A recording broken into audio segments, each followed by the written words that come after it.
Well, I mean, sure. Everybody has to talk about that interview from last night, obviously. And if you're going to talk about the news, you can't avoid it. I hate to say it, but it's not just about politics. I'm not going to come on here and try to pretend I'm some sort of a political expert or a polling expert, any of that crap. But my life experience has taught me a lot about communication. Just my field, my life experience, like I said, my personal life. And what happened last night? And I didn't get it at first either. I really didn't. I thought it was like no surprise. She said the typical things, whatever. I didn't get it until the interview aired and what happened behind the scenes where I understood, oh, this was the most amazing lesson for all of us, a communication lesson. So now you're in my wheelhouse about how to handle a bully. But that guy, she tried to play the bully card and it failed miserably. So obviously we have to talk about that. We also have, this is actually my favorite story of the day we'll get to. We found the dumbest protester that has ever probably walked the earth. We'll have the sound from a lady in Montclair, New Jersey, who went on an anti-Israel rant, but she tore down the wrong flag. Oh, boy, I hate it when stupidity shows itself, huh? And just to remind ourselves, coming up here, that we actually are in a cool time of the season, and it's not just about this stupid political stuff, that, Halloween is approaching. It's supposed to be a fun time in fall. I think we found the real great pumpkin. He lives in Minnesota, and his name is Rudy. Okay. But let's get to it. First of all, thanks for finding Wicked Radio. I appreciate you guys so much. This lives as a post on X and YouTube, and the audio version gets posted at just about 9 a.m. Eastern time on the podcast, Apple Podcasts, and on Spotify. So thanks for hanging out with me. Okay, the interview last night. I went to this thing thinking, all right, well, I'll watch. Obviously I want to see how this goes. And as it went on, nothing that surprised me, probably not you either. And all the clips, and you can see these everywhere else, and there's people who actually know politics inside and out. They'll analyze it, and they'll talk about the poly market polls and what the end results were. And I'm like, okay, well, maybe for the show tomorrow we'll talk about it. And then I saw the after show clip, and Bret Baier. And by the way, the hero of our little story here is turning out to be Bret Baier. I'll tell you why. The guy kicked ass in this thing. I thought he'd do pretty well. I really did. I know there was a lot of doubt. There's a lot of people still mad at Fox. And it goes back to the calling Arizona for Biden early. I don't blame you. So there's a lot of distrust for Fox. It's what the CNN people don't understand. So I thought he would do pretty well. I didn't think he would do this well. So as it turns out, here's what actually happened behind the scenes. And like I said, coming from a communication aspect, this was the best lesson we may ever see in how to deal with a bully. Kamala tried to play the bully card. Now, why? First of all, you go on Fox News because the pollsters tell you that the internal numbers are really just so bad, so they were desperate, right? But more so than that, why do you choose to go on Fox News? Because according to Fox, they have the most independent voters watching their stuff. So what's the strategy going into that? So if you're trying to reach independents, and it's a razor-thin race, why do you try to be a bully and try to be a tough gal, right? I can tell you this, being one myself, if there's one thing that independents cannot stand, it's being talked down to, and it's being bullied. And yet that was their strategy. Here's what I mean about behind the scenes. This was fantastic. After I'm watching the panel that they had, and Bret Baier is talking to the other Fox News people, and he told a story about what happened going into it. They tried to ice the kicker. He explains what that means. But from the get-go, they arrived late in a power move to try to shorten up the time. Let's let him explain. When the kicker in football, they call a timeout right before he's going to kick the field goal. They're icing the kicker. So we were supposed to start at 5 p.m. This was the time they gave us. Originally, we were going to do 25 or 30 minutes. They came in and said, well, maybe 20. So it was already getting whittled down. And then the vice president showed up about 5:15. We were pushing the envelope to be able to turn it around for the top of the 6 o'clock. So that's how it started. And I could tell when we started talking that she was going to be tough to redirect without me trying to interrupt. I did this with President Obama. At one point, I just said, Mr. President, I know you like the filibuster. I just didn't even have the chance. I didn't get it either. I didn't watching this thing, and maybe you guys didn't either, as you saw the clips of this thing. When I saw him explain that, I said, oh, that's what they were trying to do. That's it. Not only that, I have been for, oh my God, like over a year now, trying to figure out the policies are one thing, or lack of policies, whatever. I've been trying to figure out just on a, like I said, a communication aspect. Why is she so unlikable? Like what? There's something in there that just is not appealing. And again, if you want to listen to the people who do polls or whatever, or personality tests, she's especially unliked in the African-American community. Because apparently they, are reading right through her. But why? What is it? And it's this. It's either her or her people. They always try to have her play the bully card. And you go on Fox to try to reach the independents that you don't have, I guess. And you try to be a bully, starting from the get-go to try to shorten down and to filibuster in the interview, like Bret Baier said. So they showed up to try to shorten the interview. They started off by saying, yeah, I know we negotiated 25 minutes. Let's do 20. Because they know she can't handle her own. So, by the way, that Joe Rogan interview, forget it. That's she's not going to do 3 hours. So let's try to whittle it down there, right there. And then right away, tries to bully Bret Baier. And like I said, a whole new respect. Well, I actually respected him anyway. The hero of our story here is turning out to be Bret, because he was not having it. He kicked ass in this interview. You can tell right there on what he said to the panel. He knew how they were going to try to approach this, was not having it. Here's this line, and you've probably gone through this. You may not even know you deal with people like this at work, family, personal life, who try to verbally bully you, right?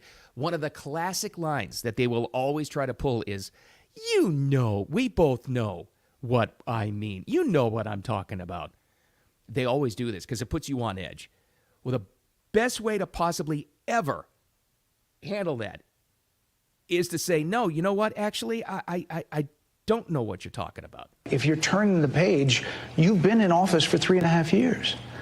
And Donald Trump has been running for office. But you've been the person holding the office. Come on. Madam Vice You and I President. both know what I'm talking about. You and I both know what I'm talking about. I actually don't. What are you talking about? She laughed out loud when I saw that. That is the best move. If anybody ever tries to pull that on you, they put you on edge. They put you on the defensive. We both know. Oh, come on. Oh, come on. You know what we're talking about. That's what you say. I actually don't know what you're talking about. Usually the bully has no idea how to handle that. And secondly, it puts them on edge and makes them explain it. And they usually have nothing to explain, like she didn't right there. Proof positive. This also happened. Another amazing thing. Bret Baier, again, going back to talking to the panel. How would you like to be one of her handlers in this, knowing how badly this was going for her? How'd you like to be on that plane ride home? Dana, you've been on the other side. You've been on the rapper as a press secretary interviewing a president. And, I'm talking like 4 people waving their hands like it's got to stop. So, Martha, I had to dismount there at the end. So they're in a panic by the side trying to wrap him up, trying to wrap the interview up before it goes any worse. They had plenty of time. They were trying to wrap it up early. If they could have gotten away with just doing like maybe 9-10 minutes, they totally would have, because they know it would be that bad for her. Amazing. So I didn't get it either. I really didn't understand what this was all about, but so many things became clear for me last night. Here's another thing too, and this is another lesson that we could all take away from this, because it's all about the lessons, what we take from the news, right? Well, how can we apply this to our personal lives? Eventually, if you do like Bret Baier did, and you handle perfectly when she tries to bully stupidly, somebody like that on that audience, eventually, if you're not having it and you start to kick some ass like Bret was, they get really testy. And that's exactly what happened last night. This is when her handlers started to say, cut it, we You gotta and go. I both know that he has talked about turning the American military on the American people. He has talked about going after people who are engaged in peaceful protest. He has talked about locking people up because they disagree with him. This is a democracy. And in a democracy, the President of the United States, in the United States of America, should be willing to be able to handle criticism without saying he'd lock people up for doing it.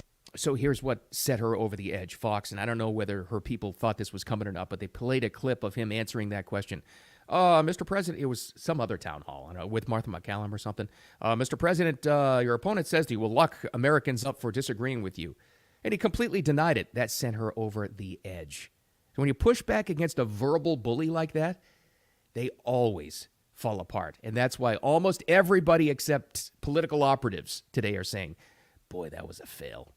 What's the result going to be? I don't know. I mean, who the heck knows? Let's leave that up to the political experts, the nerds, the talking suits on TV. All I know is, after that, if she still does come out a winner on top, it's going to look really fishy. Because it's tough to find people that thought that went well. I don't know. We'll see. But a great lesson on how to deal with that. Good for you, Bret Baier. That was amazing. All right. Well, there's another communication lesson for all of us. And this is the media's fault.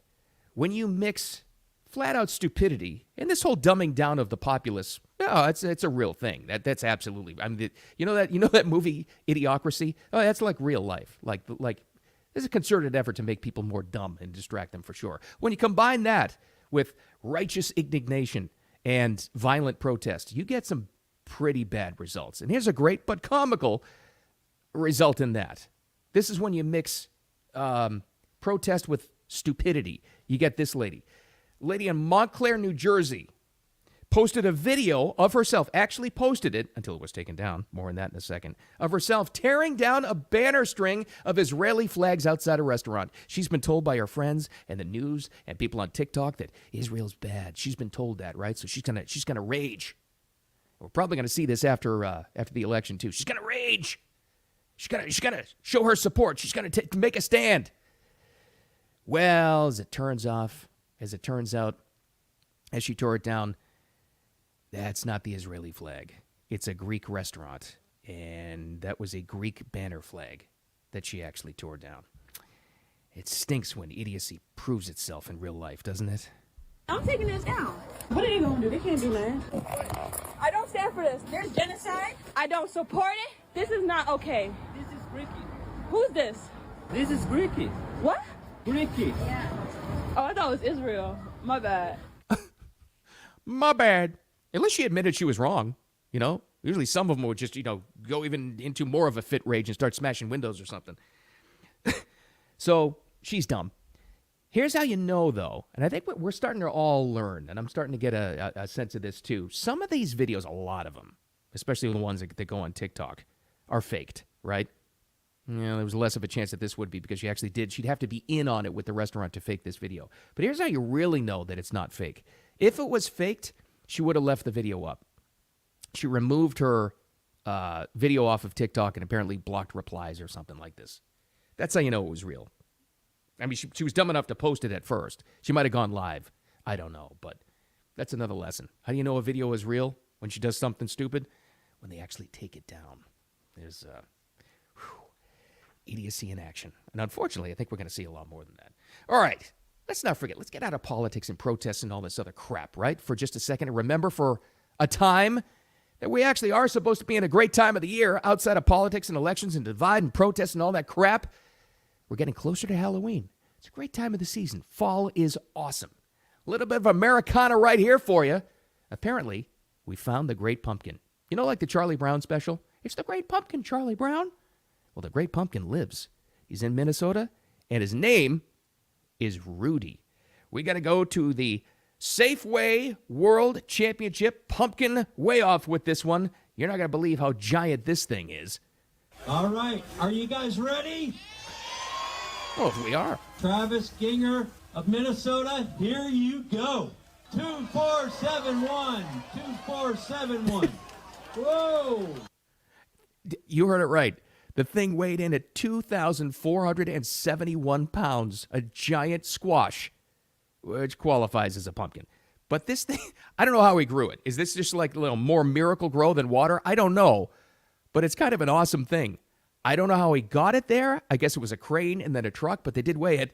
I will tell you, though, and I know we're mostly audio here, this thing is so giant, so enormous and grotesque, it doesn't even look like anything that's organic. It just looks like this giant, solid blob of yellowness. I don't know how to describe it, but God love you. Oh, and he named it Rudy. That's America right there. That's what we should be celebrating. The giant pumpkin, the Great Pumpkin, Charlie Brown. We found it. All right, the big takeaway here. Big takeaway. How to handle a bully. We got to thank Bret Baier for that because that was fantastic. A verbal bully anyway, right? Don't ever put up with that crap because eventually they will crack like she did. So it's not so much a political story. It's a communication lesson for all of us. Now you're in my wheelhouse. I love that stuff. Thanks for finding me. You can find the podcast as well, the audio version of that, on Apple Podcasts and Spotify. Other places coming soon. I think it's on iHeart now. I don't know. You can find it, though. I post just before 9 a.m. Eastern Time.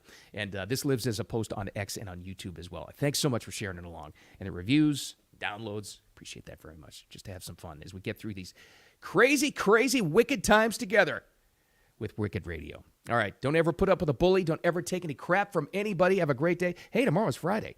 Got a big Friday show to talk about tomorrow. Have a great day. We'll talk to you tomorrow.